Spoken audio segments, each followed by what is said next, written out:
pretéritas, tá bom? Tá? Contentos demais. Pronto, pode colocar os nomes, por favor, para a gente poder ir gravando. Gente, então, na velha perspectiva, certo? Vamos hoje continuar os atos processuais. Na aula passada, a gente concluiu falando um pouco sobre prazos, tempo, lugar dos atos processuais. Então, assim, hoje nós vamos terminar os processuais para preparar, na próxima aula já, a questão do estudo dos pressupostos processuais. O que é isso?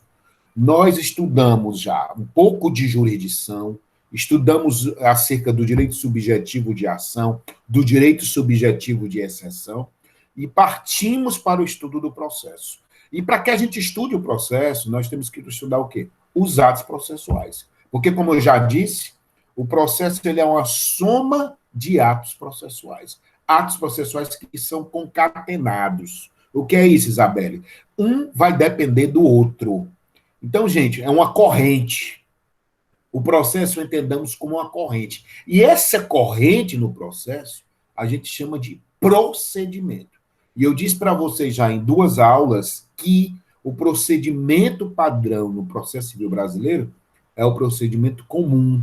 É aquele que começa com a petição inicial, depois, obrigatoriamente, a sessão de mediação e conciliação, que só não ocorrerá se o direito ali discutido não admitir a autocomposição, ou se ambas as partes expressamente disserem, afirmarem que não tem interesse em fazer uma autocomposição, se autocompor, buscar um acordo, buscar um consenso, buscar um meio termo.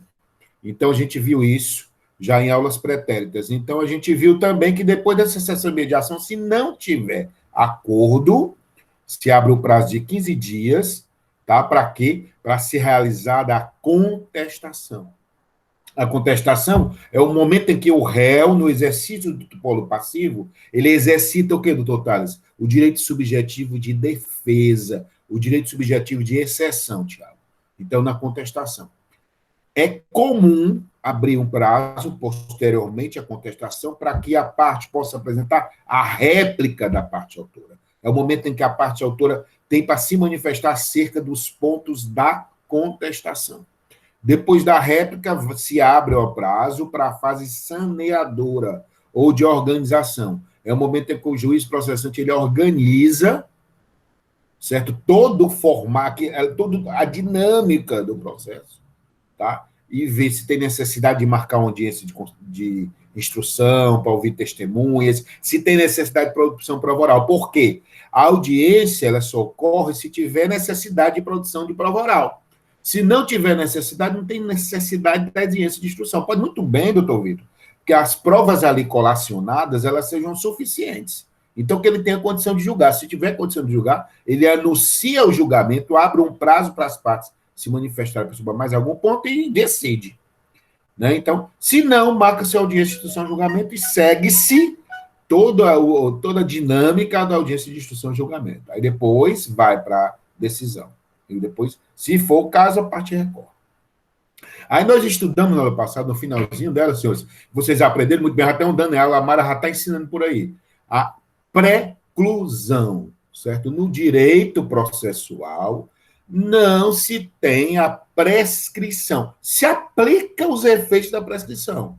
Se aplicam os efeitos, mas não é a prescrição, ela não é um instituto de direito processual, ela é um instituto de direito material. O que é o direito processual? A gente utiliza o quê? A preclusão. Preclusão diz respeito se vincula, Bianca, se vincula, Felipe, se vincula, Tiago, ao andamento do processo, à movimentação. Então, se você, diga, por algum modo, você não cumpriu o prazo ali, por algum motivo, ou então já realizou um ato, nasce o Instituto Processual da Preclusão. A doutrina divide a preclusão de 4 maneiras, não é isso, doutor Marcelo? Preclusão temporal, preclusão consumativa, preclusão lógica e preclusão praudicato. A preclusão temporal é a mais comum, é a que é a mais fácil da gente enxergar, porque quando se perde o prazo, aí ocorre a preclusão temporal. Então, a preclusão temporal, ela tem vínculo com o prazo, ela se relaciona com o prazo. Preclusão consumativa se relaciona com o ato jurídico perfeito. Você realizou um ato, se consumou a prática do ato, então você não pode fazer de novo. Então ocorre a preclusão consumativa. A preclusão lógica é quando a gente aplica lá aquele instituto do direito material que nós falamos na aula passada, né, doutor Marcelo? Do venire contra facto próprio. O que se veda, o quê? Comportamentos contraditórios, tá? Se veda comportamentos contraditórios. Tu praticas um ato, e lá na frente tu pratica um ato que é contraditório com esse ato anterior. Então, há o venire contra fato próprio, ou seja, se vedam comportamentos contraditórios. Esses comportamentos contraditórios acarretam, né, doutor Marcelo, para fazer uma concordância legal, né? Acarretam o quê? Acarretam o quê? Preclusão lógica. E nós temos aquela preclusão que diz respeito ao juiz processante.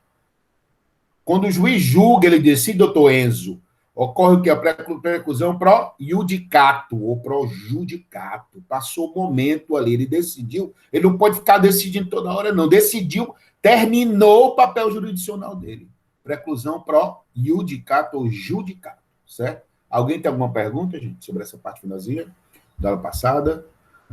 Todo mundo entendeu? Então eu quero agora que a Mara explique. Vamos embora, Mara. Marcelo, explica aí. Bora, vocês estão aí mesmo, então? Ah, sim, a Beatriz, graças a Deus, ela falou. Ou então alguns só liga, aí fica, né, assistindo outra coisa. Ah, sim. A gente fala alguma coisa, porque, ó, eu fico vendo aqui, ó, olhando o chat para ver, o Felipe hoje disse que ia ficar pouco tempo, entendeu? Ele não deve estar mais nem aí. Deu prazer e foi embora. Aí o que... Não é o seu caso, Lailma. Graças a Deus você me ajuda, né? Cadê a Camila? Camila, tu tá aí? Ah, pronto. Ah, que bom. Oi. Beleza. Oi. Pronto. A Camila, professor, é quase a Procuradora-Geral da República. Se Deus quiser, eu quero vocês lá no topo. Voltando. Então, nós terminamos aí, explicamos preclusão. E agora nós vamos estudar o quê, gente? Tema extremamente relevante, certo?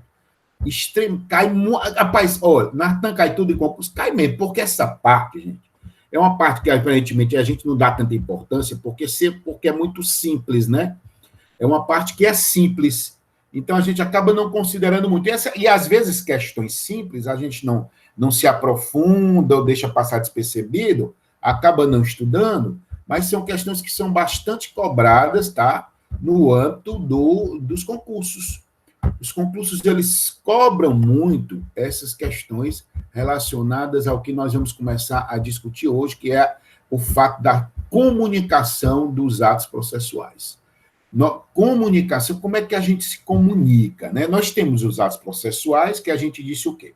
Processo é a soma, ou seja, concatenada, são a soma de atos concatenados. A gente chama de processo, essa soma de atos concatenados. Então, a gente chama de processo essa soma de atos concatenados na busca da tutela jurisdicional. Mas como é que a gente comunica? Como é que a gente dá ciência, certo? Como é que a gente dá ciência? Olha aí como está melhor, Andrade, irmão. Como é que a gente dá ciência? Através da comunicação dos atos processuais.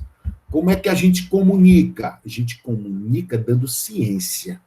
De duas maneiras, inicialmente. A gente comunica, certo? Pela citação, certo? A gente comunica pela citação, deixa eu passar aqui, tá? A gente comunica pela citação e a gente comunica pela intimação.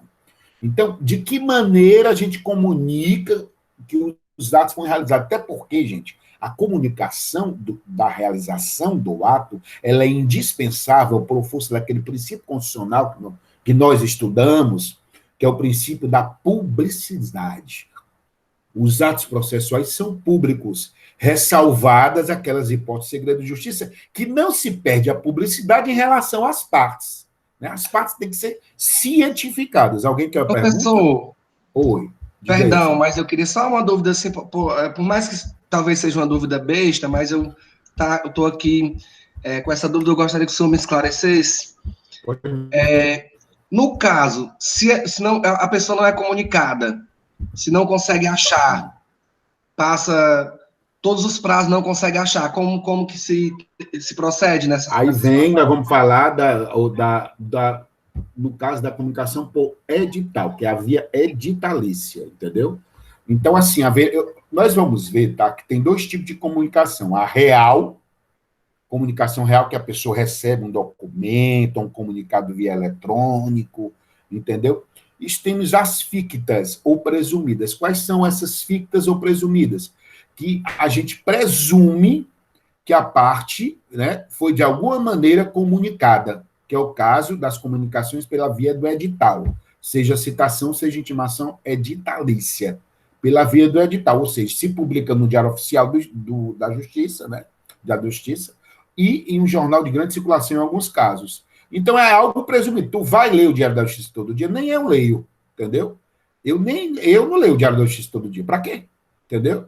Então, assim, tu vai ler a parte lá dos populares que tinha nos jornais antigamente, porque geralmente você pagava lá na parte dos populares, onde tinha a parte dos classificados, né, de vendas e tal, você pagava lá, que era mais barato, para colocar as publicações editalícias nos diários de grande circulação. Ou então, em algumas. O código admite também, o Marcelo, que se faz também no rádio. Né? Então, assim, tu vai acompanhar. Olha, eu vou ficar olhando no rádio que eu vou ser citado. Eu vou ficar olhando no rádio que eu vou ser intimado. Então, assim, é algo que é presumido, entendeu? Evidentemente, se for, você tem que esgotar, Marcelo, para chegar via editalícia, você tem que esgotar todas as possibilidades. Você não pode, de imediato, já ir para a questão do edital, entendeu? O edital é algo que é presumido. Você não tem a obrigação de ficar todo dia olhando, né, que vai, eu vou olhar porque um dia eu posso ter uma ação contra mim, eu posso sofrer os prejuízos. Não. Evidentemente, os prejuízos são mínimos, né? E que você pode, inclusive, questionar se tiver havido, Marcelo, algo de maneira de uma má-fé, né? De modo a gerar prejuízos à sua participação, né, na questão dos atos processuais e no processo em si. Porque tem que se observar o contraditório em ampla defesa. Só se observa se eu der as mesmas condições de uma parte à outra. E eu só dou as mesmas condições se eu comunicar a todas as partes envolvidas os atos que vão sendo realizados. Então, é uma obrigatoriedade. A comunicação dos atos é obrigatória. Ela só vai ser presumida quando efetivamente eu tiver esgotado todos os meios possíveis que eu estiver no ordenamento processual para poder essa pessoa ser comunicada. Tá bom? Então, tem vários meios que nós vamos demonstrá-los a partir desse momento. Marcelo, mais alguma pergunta? Não, professor, satisfeito. Tá bom, qualquer coisa pode perguntar, certo? Gente, então nós vimos o quê? A comunicação dos atos processuais, né? Tá aí, não tá? A comunicação dos atos processuais, diz assim. Nós temos as questões dos prazos, né? Então, nós temos algumas formas de comunicação. Nós temos a citação, que está aí, que é essa que a gente vai começar a discutir. Nós temos as comunicações pelas cartas, certo? E nós temos as intimações. Eu gostaria, tá, de começar a conversar com vocês sobre as cartas. Tá o slide da carta aí, que é o último. Abriu aí para vocês o slide da carta? Sim ou não? Cartas. Sim, professor, abriu. Tá bom. Cartas, Gente, para começar. Então, o que é comunicação dos atos processuais? É para eu cientificar as partes envolvidas de que existe uma demanda, existe um ato processual, e por ter um ato processual, elas estão sendo chamadas a juízo para prestar os devidos esclarecimentos, tá? Então, são as formas de comunicação e intimação. Como é que eu faço, originariamente, como é que eu posso comunicar? Eu comunico através das cartas. Cartas no sentido genérico, né? Então, eu tenho alguns tipos de carta para comunicar, tá? Cartas, quando eu comunico, eu tenho duas maneiras de comunicar. Eu tenho a comunicação que eu faço, doutor Vitor, pela intimação e citação dentro do processo. E tem uma comunicação por cartas, quando ocorre entre jurisdições ou órgãos jurisdicionais diversos. Quando essa comunicação ela ocorre entre órgãos jurisdicionais diversos, essa comunicação eu vou fazer através das cartas. Quando essa comunicação é interna, é dentro do processo, eu vou fazer a comunicação pela citação, que a citação é a comunicação inicial de um ato processual. E eu vou fazer a comunicação pela intimação. A intimação é quando as partes elas já têm ciência do ato processual e da formação, quer dizer, da relação jurídica processual, e, consequentemente, elas vão começar a acompanhar os atos. Então, voltando, nós temos dois tipos de comunicação. Nós temos as comunicações internas corpóreas que eu diga, dentro do processo, e nós temos as comunicações que são fora do processo entre órgãos jurisdicionais diversos. Quando eu me comunico entre órgãos jurisdicionais diversos, que é o que está no slide aí, eu vou utilizar as cartas, certo? Entre órgãos jurisdicionais diversos, eu vou utilizar as cartas. Hoje eu tenho 4 tipos de cartas. Eu tenho a carta precatória, tenho a carta de ordem, eu tenho a carta rogatória e eu tenho a carta arbitral. No código anterior, gente, eu só tinha carta precatória, só tinha carta de ordem, só tinha carta rogatória. O código novo, ele trouxe uma novidade aí. Ele trouxe a carta arbitral. Ela não existia. Vamos explicar cada uma delas. Então, voltando. Eu tenho 2 tipos de comunicação, certo? De atos, ou de atos processuais. Eu tenho as comunicações que eu faço entre órgãos jurisdicionais, visando a prática dos atos, e eu tenho comunicações que eu faço dentro do processo. Dentro do processo, eu tenho 2 tipos de comunicação que eu vou já explicar. Eu tenho a citação, que é aquela comunicação inicial do ato processual, e eu tenho as intimações, que são as comunicações que ocorrem a posteriori, quando a relação jurídica já foi formada, e eu preciso informar as partes da realização dos atos ao longo da tramitação processual. Como é que eu faço essa informação? Eu faço através da intimação. As cartas, doutor Vitor, as cartas, Marcelo, as cartas, Camila, as cartas, Vlair, elas servem para fazer comunicações entre órgãos jurisdicionais diversos. Aí eu tenho carta precatória, eu tenho carta de ordem, eu tenho carta rogatória, eu tenho carta arbitral. A carta precatória é quando eu faço uma comunicação, gente, entre órgãos da mesma estrutura hierárquica, por exemplo, entre o juiz de uma comarca e o juízo de outra comarca. Então, eu faço essa comunicação através das cartas precatórias, quando estão no mesmo nível hierárquico. Quando estão no mesmo nível hierárquico, eu faço essa comunicação através da carta precatória. Por exemplo, o processo tramita no juízo da comarca de Maracanaú e precisa ser realizado um ato lá no juízo da comarca de Palmirim. O juízo da comarca de Maracanaú, por força do princípio da territorialidade, ele só vai poder atuar onde, Helena? Só pode poder atuar dentro da área circunscricional que foi permitida para ele, que é o que a gente chama de competência. Então, o juízo processante só vai poder atuar dentro da área circunscricional dele, que nós denominamos de competência.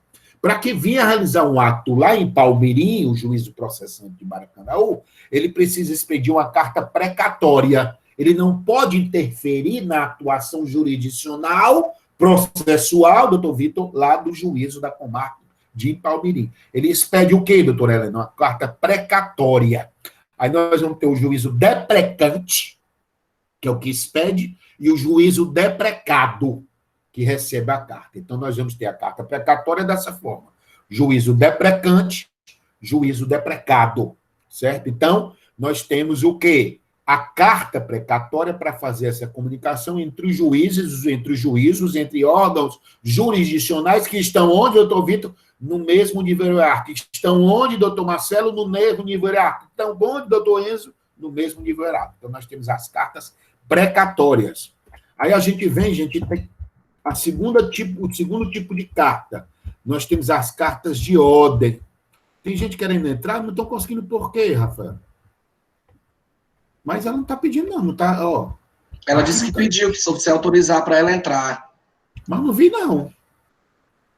Manda ela pedir de novo, porque eu não vi, não. Sinceramente, todo mundo... Eu quero 300 pessoas nessa sala de aula, Marcelo. Entendeu? Manda ela entrar de novo. Eu não vi, não. Sinceramente. Certo? Eu não sei o que está vendo, não. A Rafaela, que é desenrolada, diz aí, tem gente querendo entrar. Diz aí, Rafaela, para ela entrar de novo. Entendeu? Tá aqui, eu estou na tela. Vou dizer, professor. Desculpe, viu?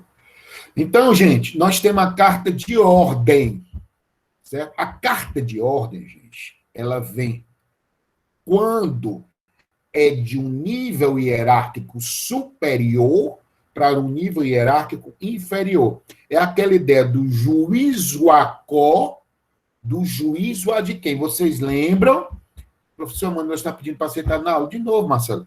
Juízo a quo, certo? E juízo a de quem? Juízo a quo e juízo a de quem? Nós temos o quê? Carta de ordem. Por exemplo, o Tribunal de Justiça, que é o juízo processante lá de Maracanaú, se manifeste. Olha o Pedro. Ó, o Pedro entrou. O juiz da comarca de Maracanaú se manifeste ou realize um ato processual. Então, eles pedem o quê? O tribunal, gente? Carta de ordem. Carta de ordem entre juízos, entre juízos com graus hierárquicos diversos. Carta de ordem entre juízos com graus hierárquicos diversos. Aí nós temos a carta rogatória. É entre estados soberanos diversos. Por exemplo, uma carta rogatória é expedida do Brasil lá para os Estados Unidos. Uma carta rogatória é expedida do Brasil lá para a Espanha. Uma carta rogatória é expedida do Brasil para a Argentina. Como é o nome desta carta? Rogatória. E a última carta, gente, é uma carta arbitral. Ela conseguiu, gente, aí. Eu estou sem o WhatsApp aqui agora, entendeu?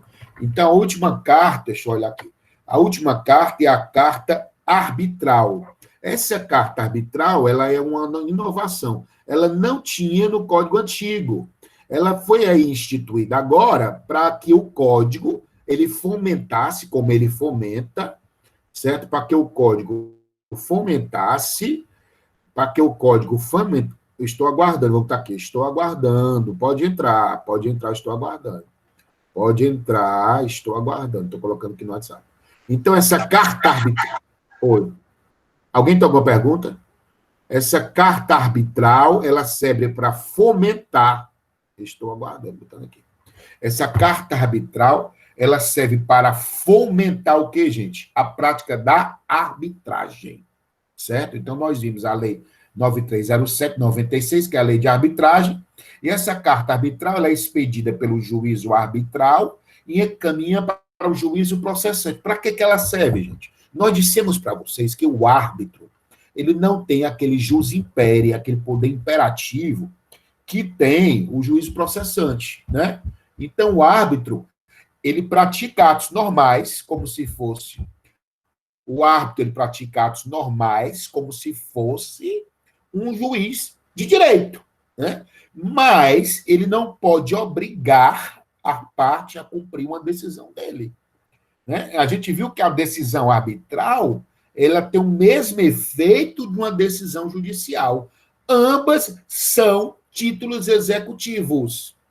Ambas são títulos executivos judiciais. Ou seja, a sentença judicial, doutor Enzo, ela tem o mesmo efeito de uma sentença arbitral, certo? Só que o árbitro, ele não tem a mesma prerrogativa que tem o juiz de direito, de determinar o cumprimento. Porque o juiz de direito, ele está ali representando o quê, gente? O Estado juiz. Então, o juiz de direito, eu voltando aí, minha beleza? Então, o juiz de direito...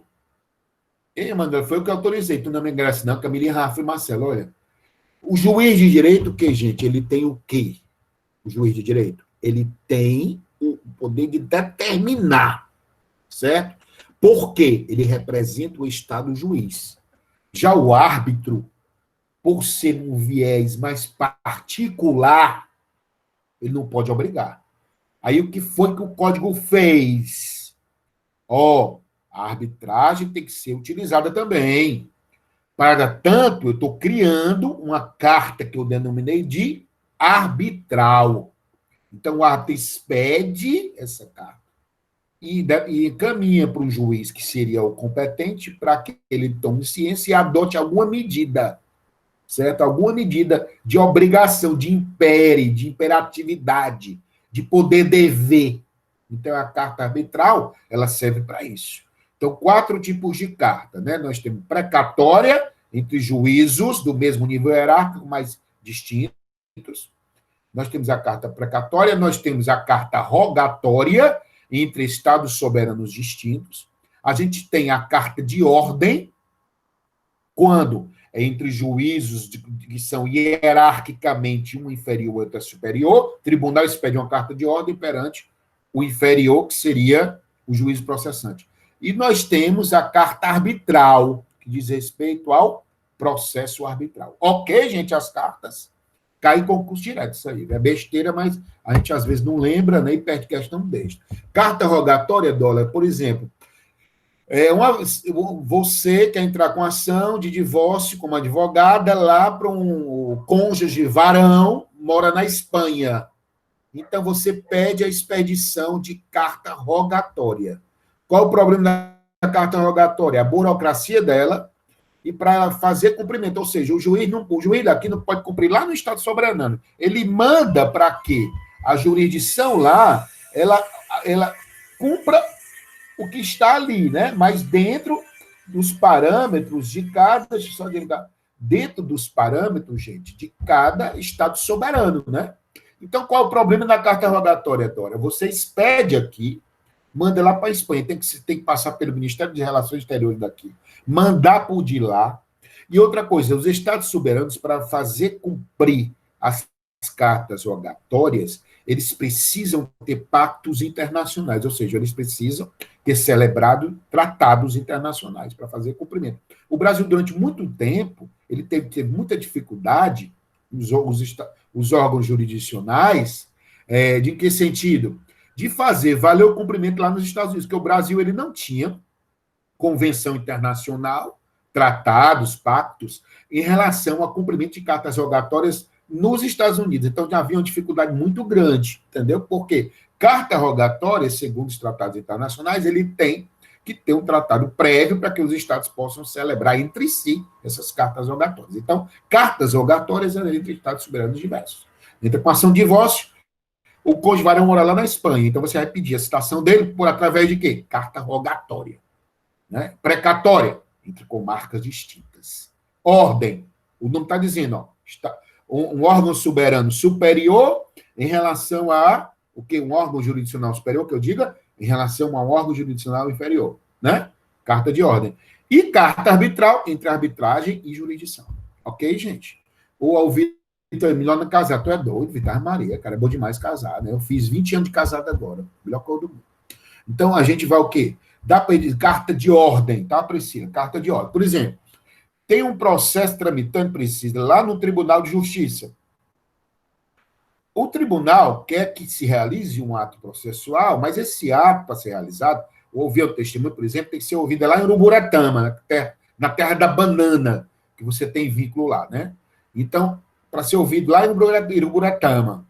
Aí, o que é que o tribunal faz? Expede uma carta de ordem para que o juízo processante lá da comarca de Uruburetama, certo? Ele cumpra lá essa determinação e encaminha a resposta, certo? Lá para o tribunal. Um detalhe, gente, tanto na precatória, quanto na rogatória, quanto na carta de ordem, quanto na carta arbitral, tem que observar as formalidades, e é mais ou menos uma parceria, entendeu? Uma parceria. Então, o juízo que recebe a carta, ele tem que cumprir a carta, o que está ali nos parâmetros, é a carta que vai estabelecer os limites dela. Então, quando se expede uma carta precatória, por exemplo, da comarca de Maracanã, lá para Ipaumirim, ou quando se expede uma carta de ordem do Tribunal de Justiça para a comarca de Uruburetama, ou quando expede uma carta rogatória daqui de Fortaleza lá para Madrid, carta rogatória, certo? Nessa carta que ela vai estabelecer os limites do que ela quer. Não cabe ao juízo que recebe lá, gente, fazer uma valoração. O que é uma valoração? Ele tem que cumprir a carta dentro dos parâmetros que foi estabelecido pelaquele que expediu. Por exemplo, na carta precatória, nós temos o juízo deprecante e o juízo deprecado. O juízo deprecante, que é o que expede, ele vai estabelecer o que ele quer. O deprecado tem que receber lá e cumprir dentro daqueles parâmetros, desde que observe da formalidade que a lei estabelece. Da mesma sorte, carta de ordem, da mesma sorte, carta rogatória, da mesma forma, carta arbitral. Ok, gente? Tranquilo? E aí são as cartas. Só que eu disse, as cartas, entra, alguém tem mais alguma pergunta? Se tiverem, pode abrir aí, ou então o microfone ou aqui. Marcão, Oi. Marcão, no caso, o nome de quem recebe a carta é deprecante, deprecado. Não, é assim, ó. Sempre que você, para você não esquecer nunca, toda vez que um lábio expede alguma coisa é ante, né? Requerente, demandante, né? Exequente, entendeu? Recorrente, contestante, entendeu? Quem expede? Deprecante, quem depreca. O nome é feio, né? Deprecar. Vem de carta precatória, é deprecante. Aí, isso tem origem lá no direito romano, né? Mas deprecar, de encaminhar lá. Quem for bom em português, o Jonathan aí, que é professor de tudo, né, pode dizer deprecar. Deve ter uma origem latina, que é lá no direito romano, do deprecar. Então, quem expede, Camila, é deprecante. Quem recebe, deprecado. Carta rogatória, quem expede? É o rogante. Quem recebe é o rogado, né? Então, carta de ordem é do Tribunal Superior e não tem uma nomenclatura específica, né? E carta arbitral entre o árbitro e a jurisdição, certo? Então, deprecante, quem expede. Você é a juíza de Maracanã, você expede uma carta precatória, você vai ser o juízo deprecante. O juízo lá da comarca de Palmeiras, doutora Priscila Xavier, recebendo lá, Priscila vai ser o que? A deprecada, certo? Então, ante-árbitro, certo? Tranquilo? Mais alguma pergunta, gente? Vocês estão tão calados hoje, estão dormindo, né? Ninguém está falando mais nada. Não, tá perfeito, tá certo. Ah, tá certo. Não, desculpe, tá bom, desculpe. Né? Vamos lá. Gente, continuando. Tá? Todo mundo meio deprecado hoje, professor. Ah, tá certo. Eu tô... tu tá aqui, milagre. Foi que eu... Olha aí, rapaz, 2 aulas seguidas, rapaz. Rapaz, eu não diga isso. Eu tô sendo um herói, trazer essa excelência para 2 aulas seguidas, meu amigo.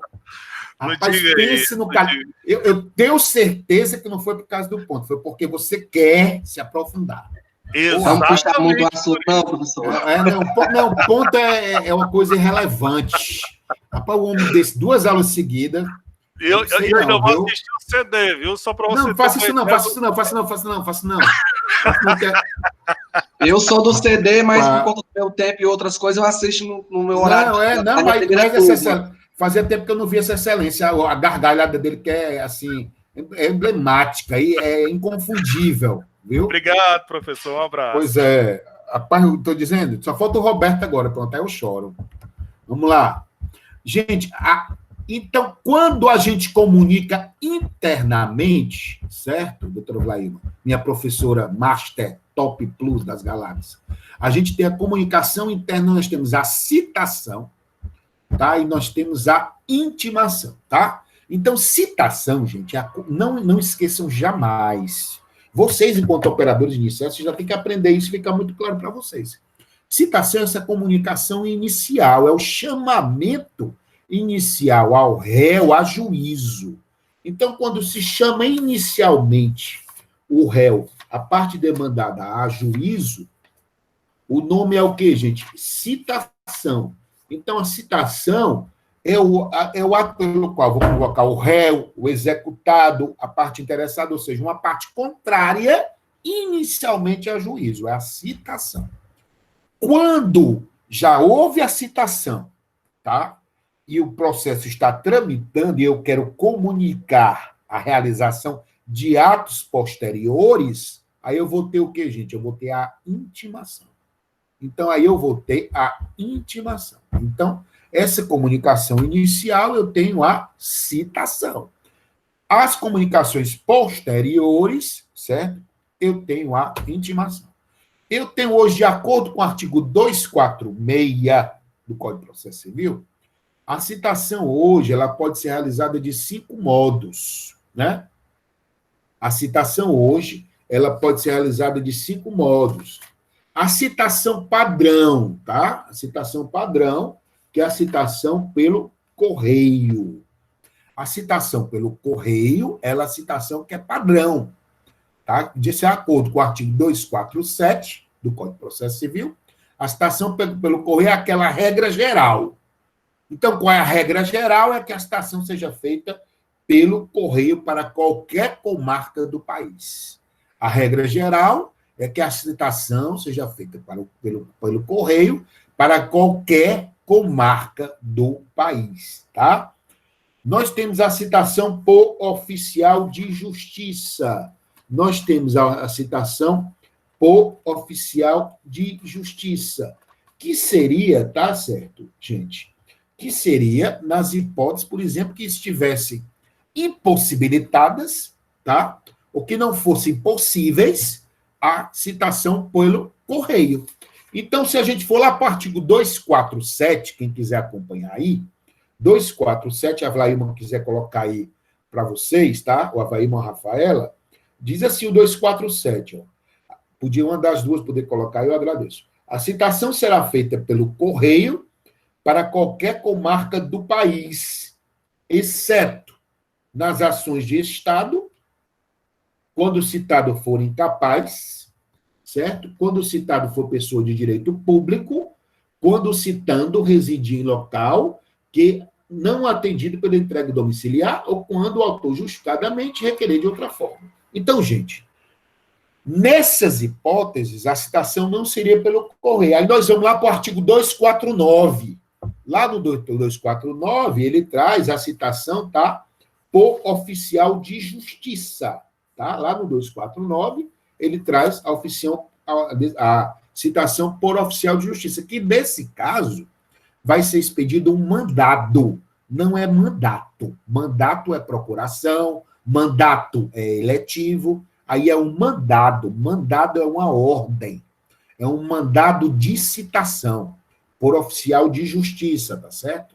Então, por oficial de justiça. Então, pode ser feita por oficial de justiça, tá certo? Então, qual é a regra? A regra é que a citação, tá? É por qual? É pelo correio.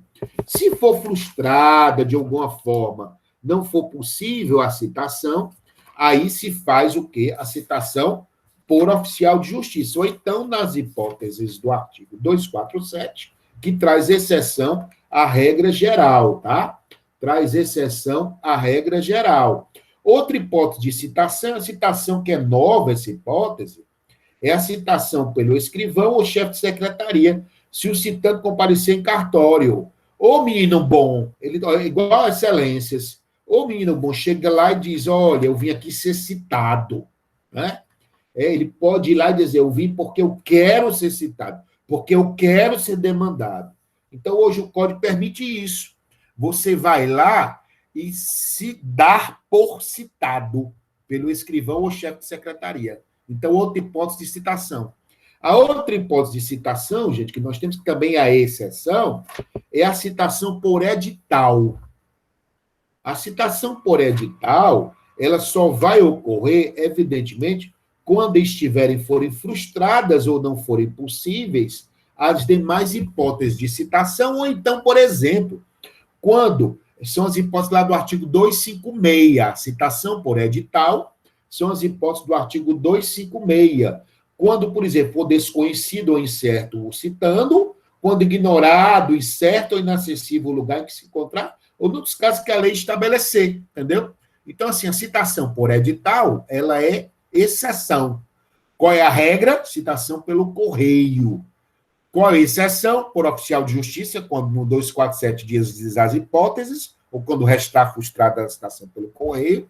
Escrivão ou chefe de secretaria, quando a pessoa se dirige ao fórum, lá ao fórum fisicamente, não é ao foro, ao fórum. E lá no fórum se dá por citado, é celebrado uma certidão, e aí se dá por citado. Nós temos a citação por edital, que a citação por edital, gente, ela só vai ocorrer quando, evidentemente, tiver frustrado ou desconhecido, por exemplo, não se sabe o local que o réu se encontra, né? Ele é desconhecido, não se sabe quem é o réu, então a citação por edital, tá? Ou então um local inacessível, não tem condições, né?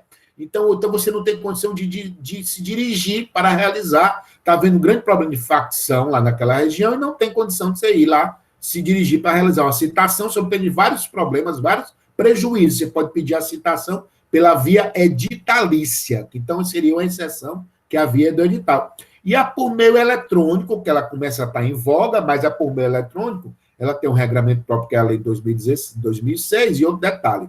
Por meio eletrônico, você tem que estar previamente cadastrado, tá? Por meio eletrônico tem que haver um cadastro prévio. Então, gente, nunca, tá? Tenham muito cuidado, é muito comum você, às vezes, receber supostos comunicados de delegacia, entendeu? Receber supostos comunicados de delegacia ou de algum local dizendo o quê, ó? Assim, olha, você tem que comparecer no dia tal, à delegacia ou ao fórum, e você nunca se cadastrou, certo? Então, nunca cumpram isso, gente. Delegacia nenhuma, fórum nenhum, vai fazer uma comunicação pela via eletrônica se não tiver havido um cadastro prévio, tá? Tem que haver um cadastro prévio. Se não tiver um cadastro prévio, não pode ter a citação por meio eletrônico. Por quê? Nós dissemos que a citação, a regra é o quê? Pela via postal. Então, nós dissemos que a regra é a citação pela via postal, pelo correio. Oficial de justiça, escrivão-chefe de secretaria, edital e por meio eletrônico, certo? São hipóteses excepcionais de citação.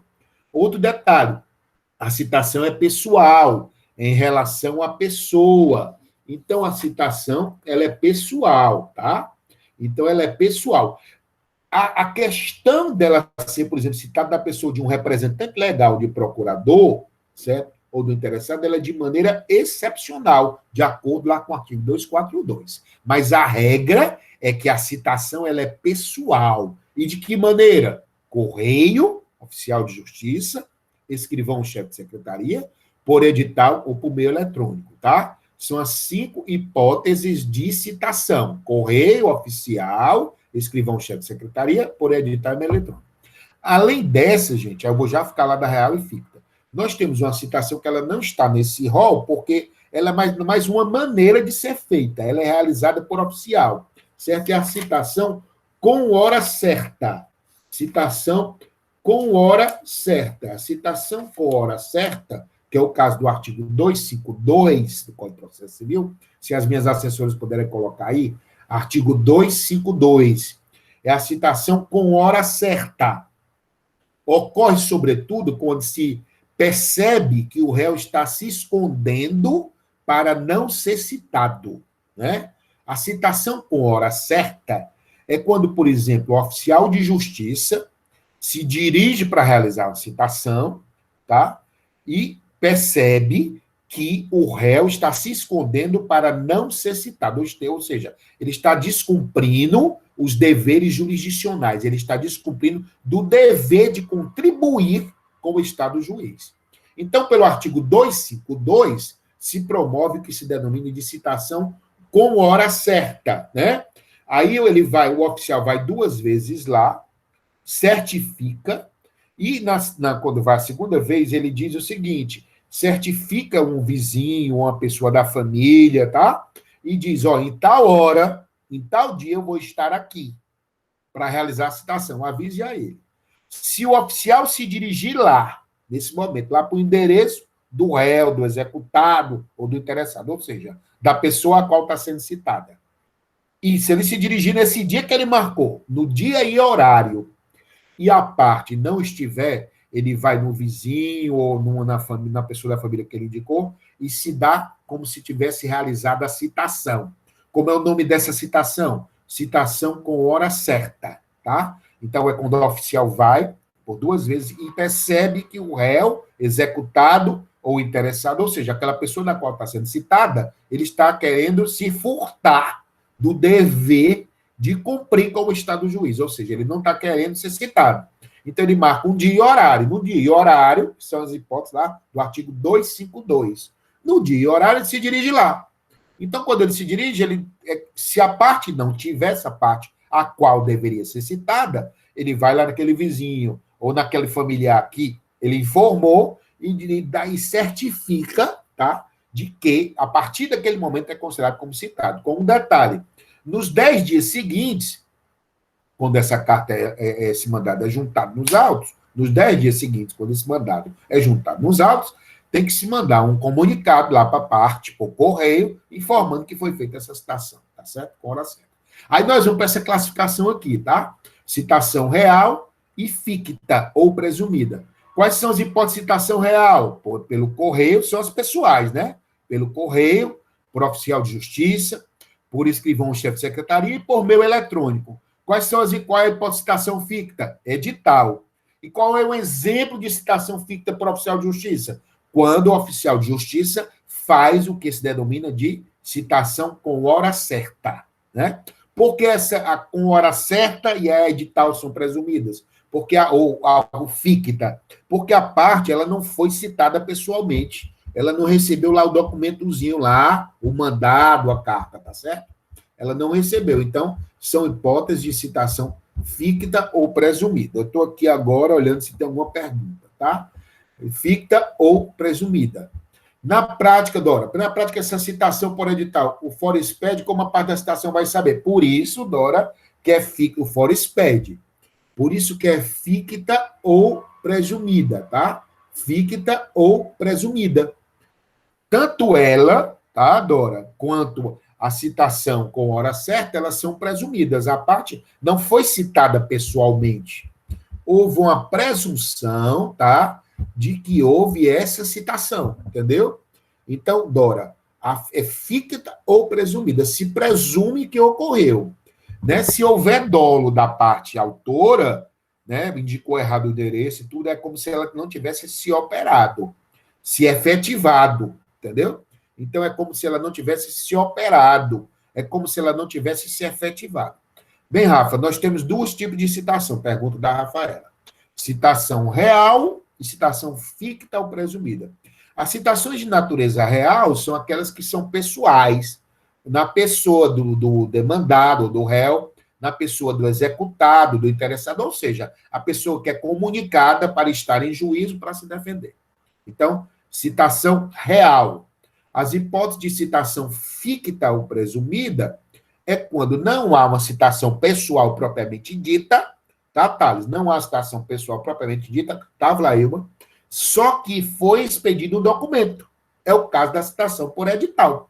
Citação por edital, há uma publicação no Diário da Justiça, há uma publicação no jornal de grande circulação, às vezes pelo rádio. Então, se presume com ele, com esse comunicado que é a citação por edital, que a parte tomou ciência. Então, seria presumida.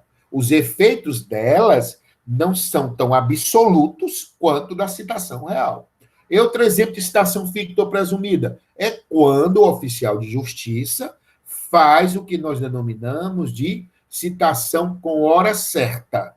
Na hora certa, ele vai lá na hora marcada, depois de 2 dias, e perceber que está havendo uma omissão dolosa por parte do réu, ele está querendo se omitir, está querendo se esconder, então ele vai e faz, na hora que ele diz que vai estar, ele vai estar lá. Se o réu não estiver, se omitir, o problema agora é dele, é como se ele tivesse sido citado.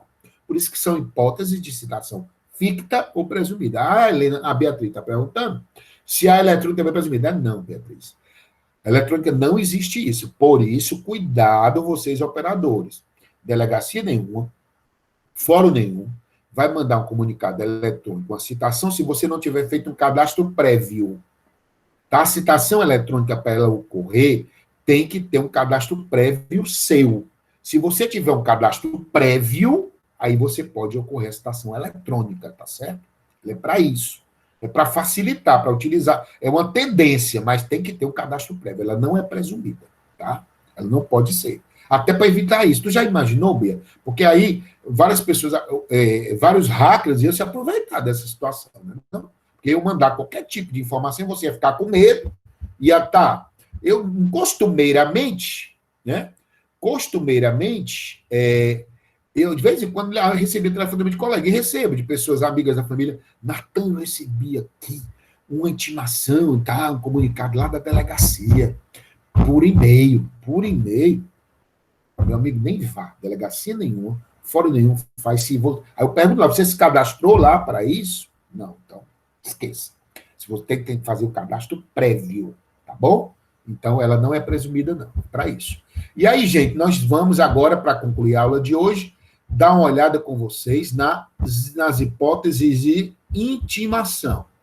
Professor. Oi, meu querido. Só uma coisa, cadastro prévio aonde? Só nessa parte, não entendi. No fórum, entendeu? Lá na vara, beleza. no juízo, entendeu? Você tem que se cadastrar previamente, você tem que estar habilitado, entendeu?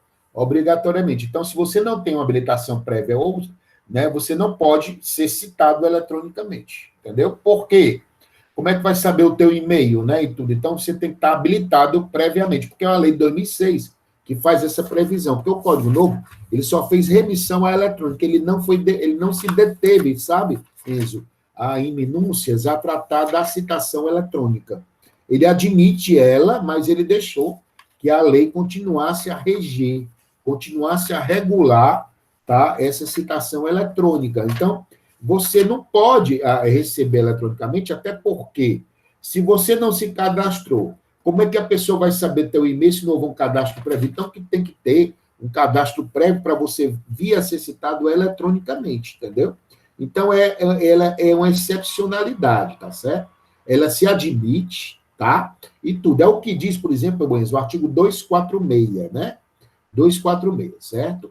Com exceção das microempresas, parágrafo 1º, e das empresas de pequeno porte, as empresas públicas e privadas serão obrigadas a manter cadastro no sistema de processo em autos eletrônicos, para efeito de recebimento de citações e intimações, as quais serão efetuadas preferencialmente por esse e-mail. Porque como é que a parte vai saber que o teu e-mail ainda é aquele, entendeu, Enzo? Tu pode ter mudado. Não estou usando mais aquele e-mail, não. Quem foi que disse? Né? Entendeu? Então, ela não pode ser presumida. Tem que exigência desse cadastro prévio, certo? Obrigatoriamente. E outra coisa, de repente tu está num local que tu não tem acesso à internet, não? Então, assim, a citação eletrônica, você tem que dar condições para te aparelhar nesse sentido, né? Que é a Lei 11.000, quiserem anotar, 419 de 2006. 11.419 de 2006, que é a que fala do processo eletrônico. 11.419 de 2006, tá? Quem quiser anotar. Ok, meu amigo? Perfeito, professor. Obrigado. Certo, tranquilo. Meu querido pode interferir em nada. Essa habilitação é feita no fórum? Sim. Eu estou agora abrindo aqui, porque eu fico abrindo os slides e abrindo aqui do lado. Oi, excelência, pergunte.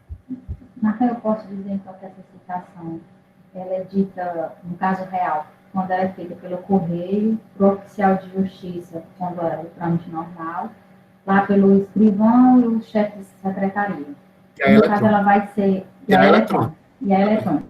E, no caso, ela vai ser feita quando ela é por edital ou quando ela é com essa questão de citação por hora certa, que o oficial de justiça vai fazer, não é isso? Porque é FIC, tá, Camila? Porque ela se presume que ela ocorreu. Não foi pessoalmente ali, entendeu? Não tem o nomezinho lá, assinando pessoalmente. Porque a citação tem que ser pessoal. Ela só é por representante de procuradores e de maneira excepcional, se tiver realmente uma habilitação para estar. Mas ela tem que ser pessoal. Então, se ela não é pessoal, ela é considerada ficta ou presumida, que é o caso da citação por edital, e é o caso da citação por oficial de justiça nas hipóteses da citação com hora certa. Tá bom? Gente, aí nós temos a intimação. Alguma pergunta, senhores? Pode abrir à vontade. A intimação. Isso, da Mara. A internet travou aqui. 11.409 de 2006. Isso, a Maria. Rapaz, essa Mara tá antenada, viu? Vamos aqui. Aí nós temos o quê, gente? Agora a intimação, certo? A intimação. Então, o artigo 274. O que é intimação? É a comunicação dos atos, né? Depois da inicial, que é a citação. Artigo 274. Não dispõe da lei de outro modo, as intimações serão feitas às partes, aos seus representantes, certo? Legais, aos advogados e aos demais sujeitos do processo, pelo correio, ou se presentes em cartório, diretamente para o escrivão ou chefe de secretaria, que também, em situações excepcionais, tá? Se admite também que seja realizada por oficial, né? É o caso lá do artigo 275, entendeu? Certo? Se for frustrada, por exemplo, a intimação, que eu diga, pelo meio eletrônico, pelo correio, pode sim ser feita a intimação pelo oficial de justiça, tá? Que não é o normal, geralmente é pelo correio ou pelo meio eletrônico, tá? Ou pelo meio eletrônico. Mas se não for possível, pode sim a intimação ser realizada por oficial de justiça, tá? Pode a intimação ser realizada por oficial de justiça. E caso necessário, gente, a intimação também pode ser feita com hora certa, certo? Levando por analogia a doutora Mara, a doutora Dora, a citação por edital, pode ser feita uma intimação por edital, ou pode ser feita uma intimação por hora certa, levando em consideração que é a regra, as normas pertinentes à citação por hora certa. Mas qual é a regra? Intimação por oficial pelo correio, né? Ou pelo meio eletrônico, né? Ou então pelo chefe de secretaria ou escrivão, né? Pode dar por intimado. São as reais. Nós temos intimação pessoal pelo correio, certo? Meio eletrônico, tá? Pelas partes, quando presentes em cartório, ali, pelo escrivão chefe de secretaria, ou então na própria audiência, pode determinar a intimação, e tem as hipóteses que pode ser por oficial de justiça, quando, por exemplo, ou é frustrada, ou não é possível, aquelas hipóteses da citação pelo correio, nós trazemos aqui para a intimação pelo correio. E tem a situação que também pode ocorrer, a intimação por edital, tá? E pode ocorrer a intimação com hora certa, da mesma forma, tá? Que diz respeito, da mesma forma que diz respeito à intimação ou à citação lá com hora certa por edital. Tá? Então, intimação, a gente acaba utilizando as regras da citação. Com um detalhe, citação é comunicação inicial.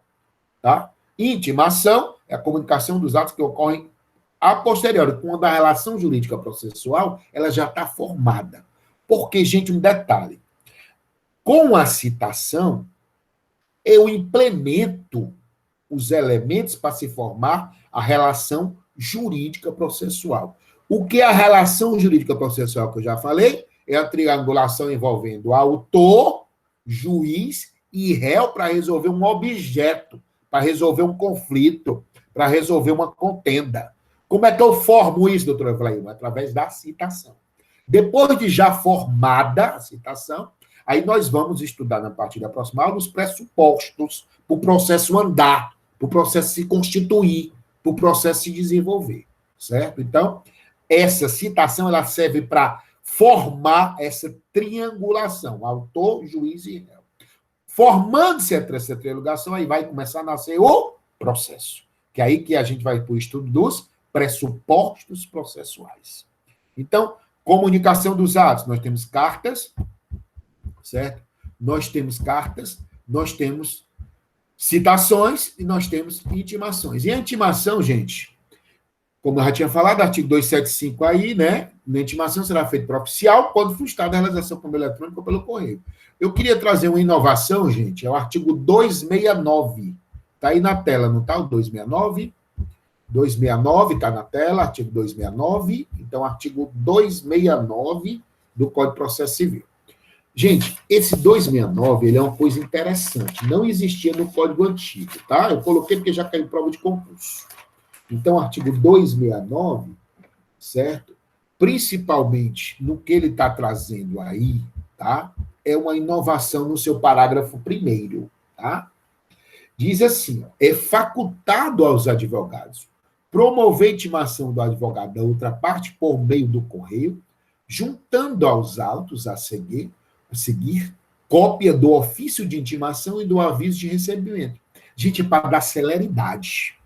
Então, um advogado de uma das partes pode ele mandar um ofício lá intimando o advogado da outra, pelo correio. Para quê? Para facilitar. Às vezes, a secretaria de vara é lenta.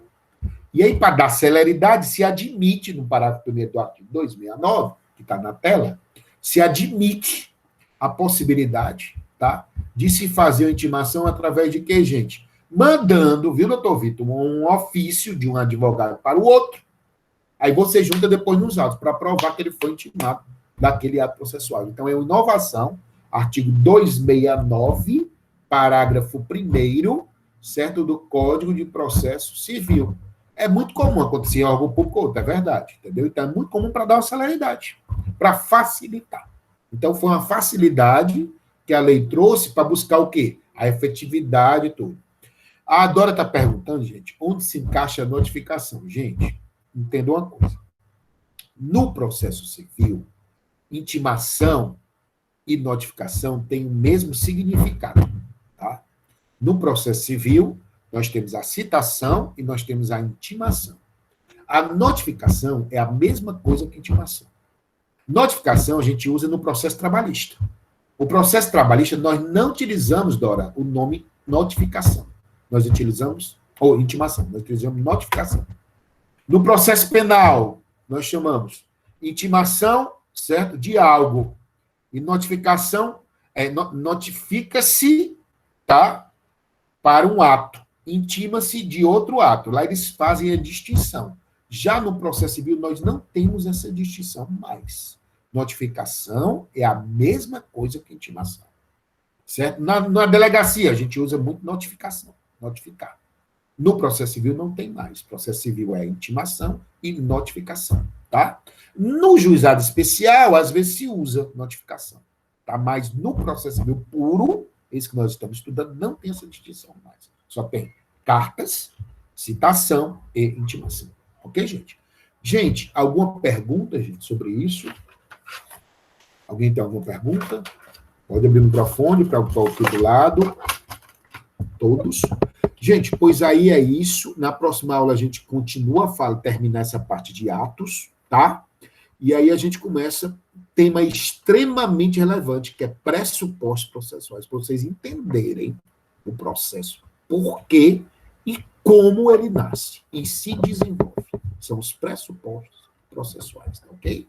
Eu vou terminar de gravar. Boa noite. Fiquem com Deus aí. Daqui a pouquinho a gente começa a hora de ceder. Obrigado.